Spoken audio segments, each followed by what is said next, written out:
আমার হাতটা টেনে ধরলো আর বলল, আচ্ছা রাকিব, আমাদের যে পিচ্চিটা আসবে ওর নাম কি রাখবো ঠিক করেছো?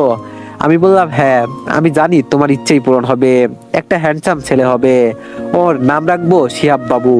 আরিশা সাথে সাথে আমার দিকে মুখ ঘুরিয়ে চোখ পাকিয়ে বলে, একদম না, আমি জানি তোমার ইচ্ছে পূরণ হবে, আমি জানি আমার একটা পুতুলের মতো মেয়ে হবে, যার নাম রাখবো রুহি, একদম গোলগাল আর মিষ্টি কিউট পরীর বাচ্চা।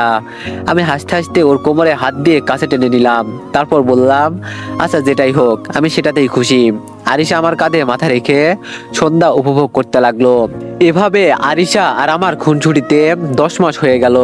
আরিশা খুব একটা চলাফেরা করতে পারে না।